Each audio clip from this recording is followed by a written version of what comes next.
This is the 6th week of your money and banking course. Today we'll start the next chapter that is related to credit, and we will discuss certain aspect of credit and different types of credit and many other things which are related to credit. First of all, what is credit? When we talk about credit, so it is generally defined as an agreement between a lender and a borrower who promises to pay the lender at certain later date and after certain time period. And if we are talking about a financial instrument, so most of the time we generally pay back that amount with a certain amount of interest. Credit also refers to individual business work, credit worthiness or credit history. But when in accounting, a credit may either decrease assets or increase liabilities and equity on a company's balance sheets. But over here we are talking about a credit which is generally an agreement between a lender or a borrower who promise to pay the lender at certain amount of pay the amount after certain time period. The credit word is derived from a Latin word credo, and the word credo means I trust you. And it can also be defined an exchange which is complete after the expiry of certain period of time after payment. Generally, when what is credit? As I've already discussed, a definition of credit that it is a certain amount of money, or it's a certain amount which is being given by a certain person which promised to pay that amount a certain time period. So we can say it's an exchange which is complete after an expiry of certain period of time, after, and mostly when the person paid that amount. And in this case, this is actually an agreement between the both party, and it is also, you can call it in a contract between two parties. At one end we have a creditor, and the other end we have the debtor. A creditor is a person who lends certain amount of money to a debtor, and after that, when this exchange take place, the creditor has the right to receive the money, and he has the right to receive the money on certain expiry of certain time period or a certain date, and debtor has the obligation to make payment on demand because it's an agreement between the two parties. So creditor has gained a right from this agreement that he will receive that amount a certain after certain time expires, or after certain time period. And the debtor, this agreement create an obligation to a debtor that he has to pay certain amount of money to a creditor on demand, or after the expiry of a certain time period.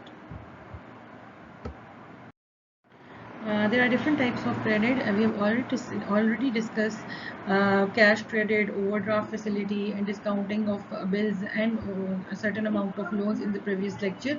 As we know that loans are the amount of money which is being extended, or which is being lended to the party which needs amount of money, and there is an agreement between the both parties that the person will pay back that amount of money after certain time periods, with obviously a certain amount of interest added to it.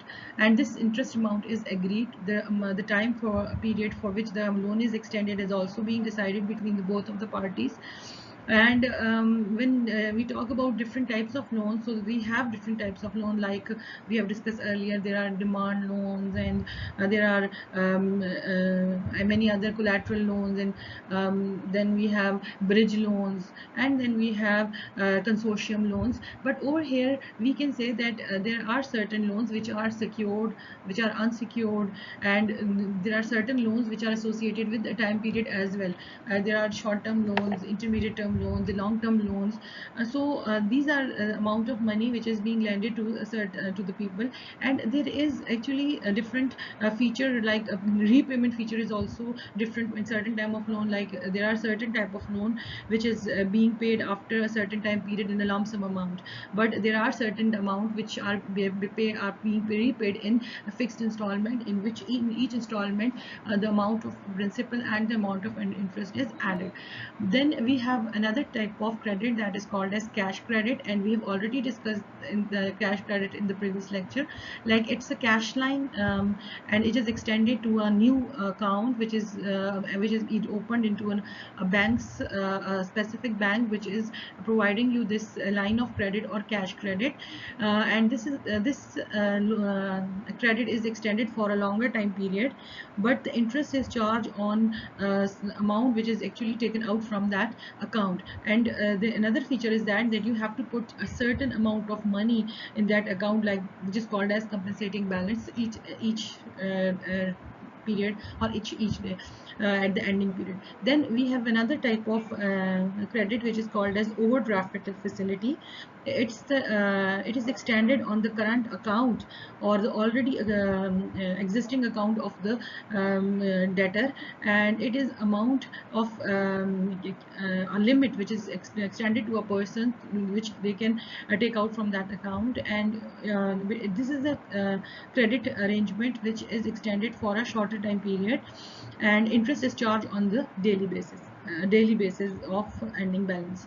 Then another facility or another credit is discounting of bills. Like there are certain accounts payable and notes payable which is being possessed by the company or any other business concern, but they are expired after a certain time period, but they need money currently, so they can take that payables to the bank, and they will give them money after discounting them, like for example 10% or 20% lesser amount they'll pay of that actual amount of that bills. So that is called as rebate, and which is actually the earning of the banks. Then issuing bonds, like this is a kind of credit which is being extended or which is being which is being issued or by corporations and government. Like if they need money, they'll issue these bonds and extend this bond and issue these bond and sell these bond in the market, and pay interest on the bonds. There are certain types of bond, like there are coupon bonds.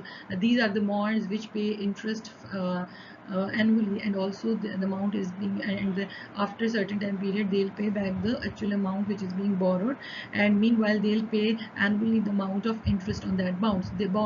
These are called coupon bonds. We have zero coupon bond or discount bonds. These are the bonds which are issued below their face value and expired or mature at their face value. Then there are bonds which are called as perpetual bond or consoles, which will pay you interest for unlimited time period, but there is no maturity value associated with that. And the last type of credit is called as supplier credit. This is the credit which is being extended on goods. Like if you have a supplier, so you can take the goods or raw material or any other thing which you need for that for your business on credit, and pay the person after pay those suppliers after certain time periods. These are called as supplier credits or trade credits. There are many functions which is being provided by credit. First of all, if we look into the previous period, we have seen that metals have played a very vital role in the in different transactions, in different financial transactions. But with the development and with the introduction of different financial instruments, these used of these metals have drastically decreased, and which result in saving of these metals, and it has become it's become economical for the people and for the countries to do transaction, because they don't have to use metals instead they are using different financial instruments.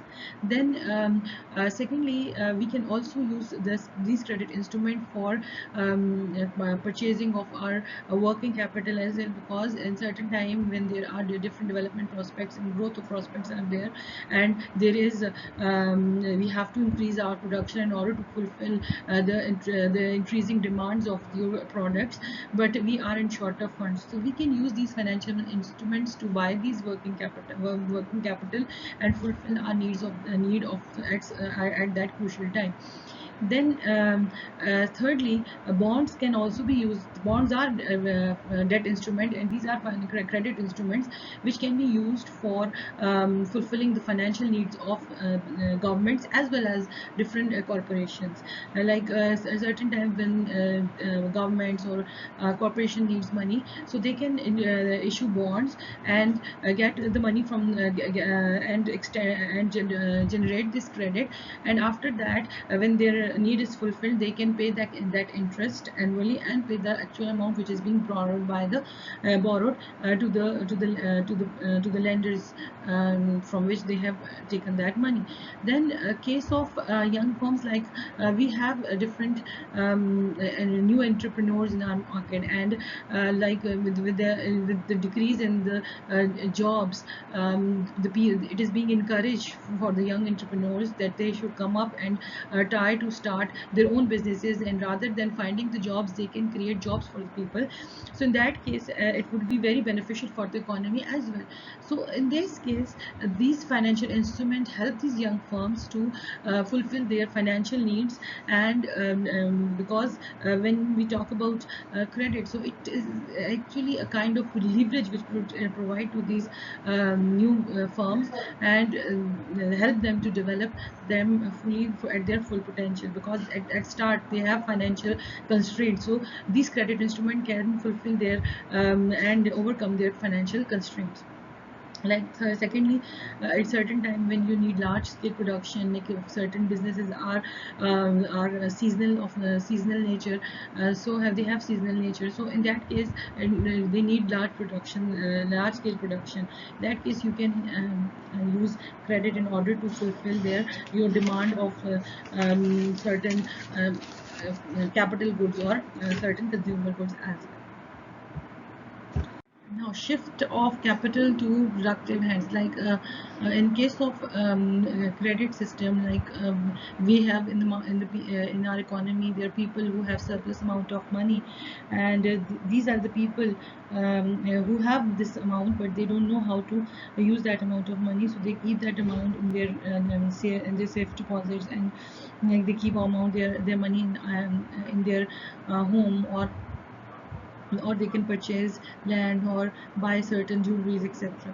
But when these financial instruments are there, and they know that they can earn on these financial instruments, so they can keep that amount in these put that amount in these financial instrument, or buy these financial instrument, which shifts the capital from the people who have a surplus fund to the people who needs the surplus fund for their productive use. So in this case, your capital is shifted to productive hands. Then entrance of new entrepreneurs. Credit makes possible the entrance of new talent in the business enterprise.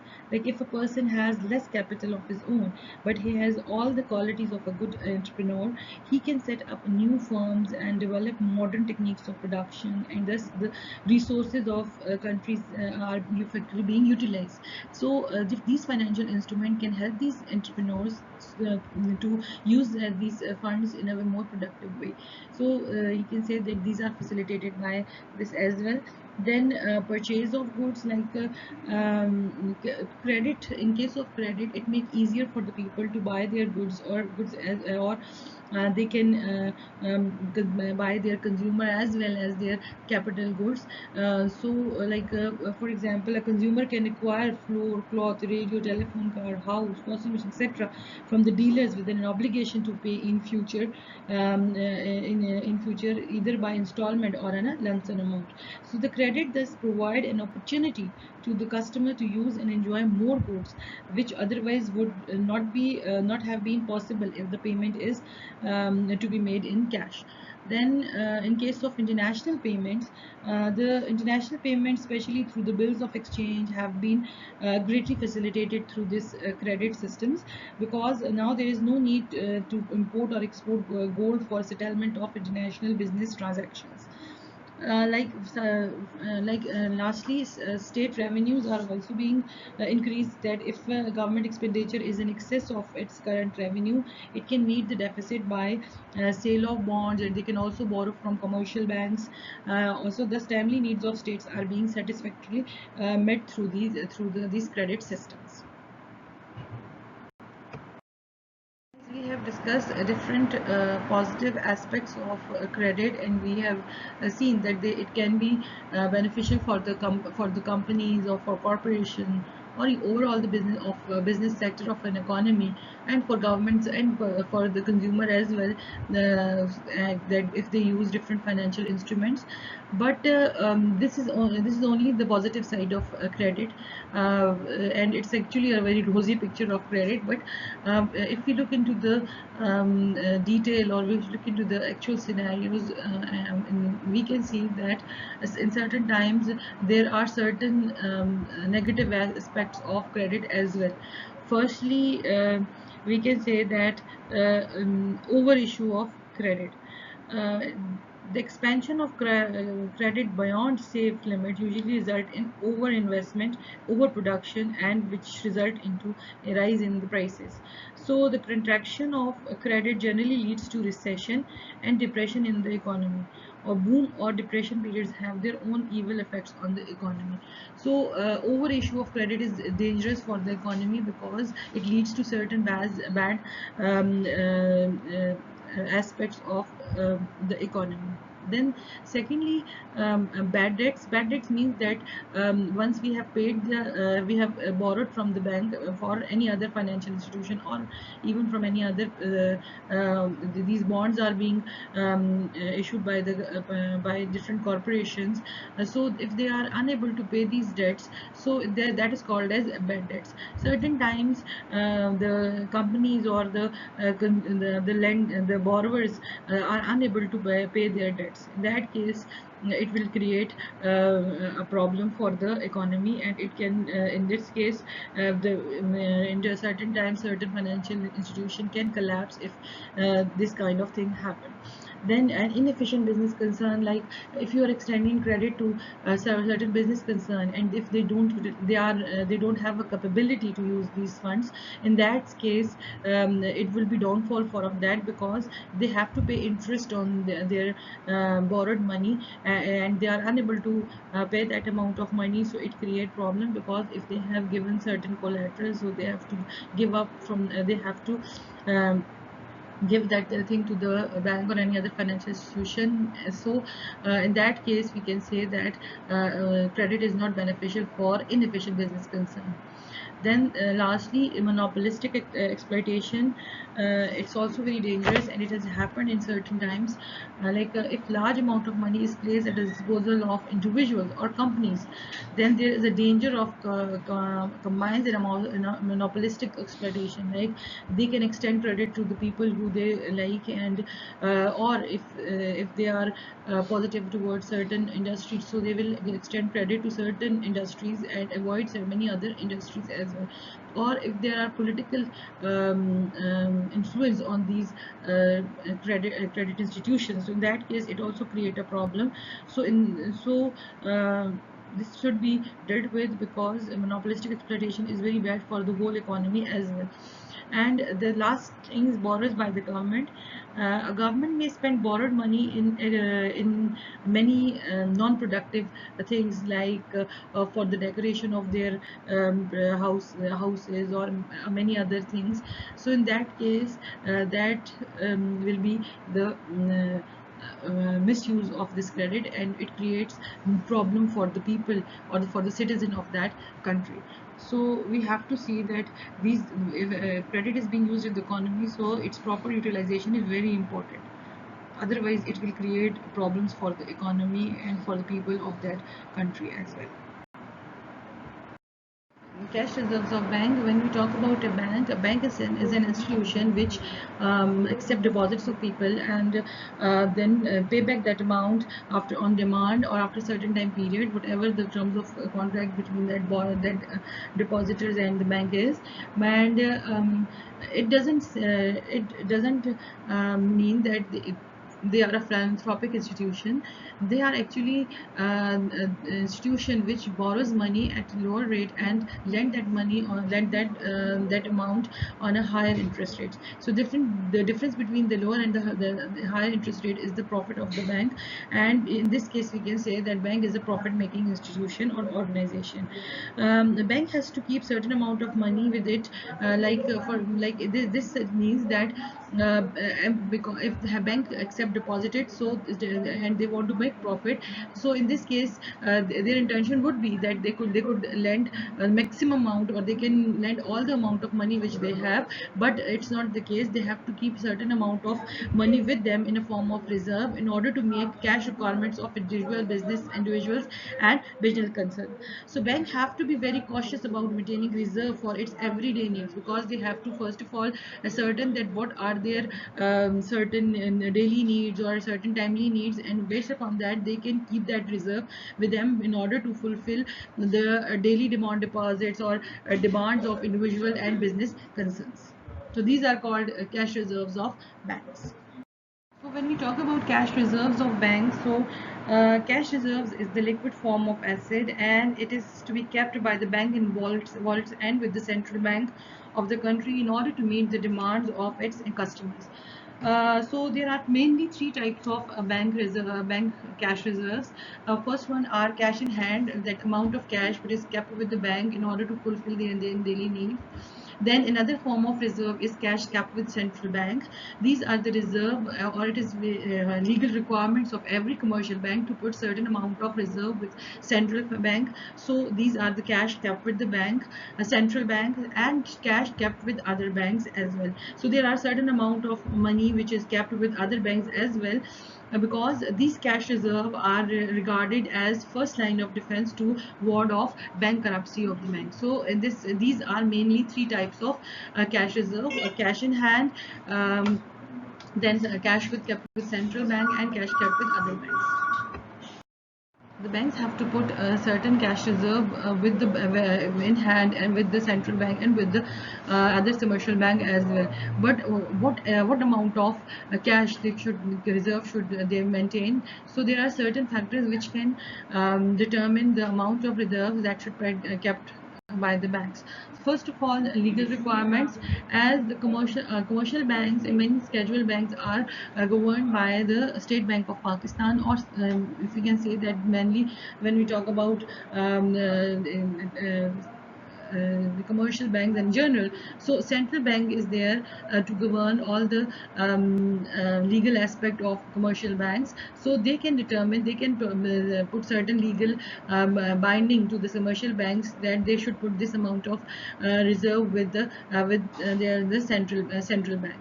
So based upon that, they have to maintain their certain amount of cash levels or certain amount of cash reserves in hand or with the central bank as well.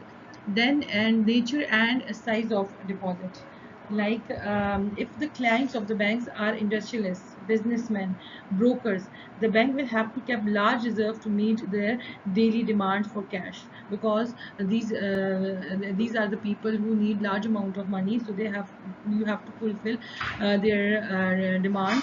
So in that case they have to put a large amount of cash reserve on the daily basis. The side of deposit kept by the customer also affect the cash reserve. In case of banks have a few large deposits of customer, then a large cash reserve has to be maintained. In case of a number of depositors of small amount is large, then lesser amount of cash reserve has to be maintained by the bank. Thirdly, nature of advances and investment. It obviously these cash reserves depend upon the nature of advances and investment being done with the bank. In case a bank uses a major portion of a deposit in discounting bills, the cash reserve ratio will be low. But if the large portion of fund is used in advances and loans which cannot be liquidated easily, large cash reserve would be required by the bank, as if they have put large amount of deposits in their discounting of bills, so the bank have the facility to rediscount these bills with the central bank. So in that case they don't have to put a large amount of money in the cash reserve, but in the other case they have to put a higher reserve levels in their account. Then habits of the customer. they also have to see the habit of the customers, that what are whether they are using checks, credit cards, or if they are using hard cash. So if they are using hard cash, so obviously they have to put large amount of money in their reserves for to meet their needs. But if they are using credit cards or checks and many other online system of payments, online, etc., so in that case they don't have to put large amount of reserve with the in hand, or in hand. Like, then fifthly, facilities of clearing house. If clear house facility is available in a locality, then a smaller amount of cash reserve will be required, as bank will have to pay the difference of the checks drawn upon them and drawn upon other banks held by it. So in the absence of clearing house facility, every transaction will be made on credit. So that case they have to put a large amount of money in their cash reserve account. Then then we have bank facilities. If banking system is well established in the country and there will be a large inflow and out of flow of funds, mostly through checks, the bank will therefore kept a smaller portion of cash reserve. But in case of banking system is not well developed, and their transaction are not being rapidly being done, so in that case adequate cash reserve has to be maintained by the bank. Then area of operation is also very much important in determining the cash reserve for the banks. Like, the ratio of cash reserve also depends upon the area where the bank is situated. If the bank is situated in city or in a big commercial concern, the bank they'll have to put more cash reserve than a bank is situated in a rural area where the demand or for cash is only seasonal. Then political condition is also very much important, because if there is political stability, which obviously lead to economic stability and good business condition in the country, so in that case the bank will have to keep lesser cash reserve. But in the case of political instability and economic downfall and recessionary trend, the bank will keep high reserve because the people are taking out money from the banks, because they need money for their daily needs and many other needs. Another important aspect or another important question regarding bank is that do bank create credits? So yes, bank create credit, but the creating credit doesn't mean that banks are involved in minting of notes and coins. But creating credit means that they can increase the money supply by accepting the deposits from the people and extending loans to the people who need them to the and lend them to the people who need these funds, or loan of these funds. So they create credit by accepting deposits and making loans. And because bank has is an institution which can keep the deposits of the people.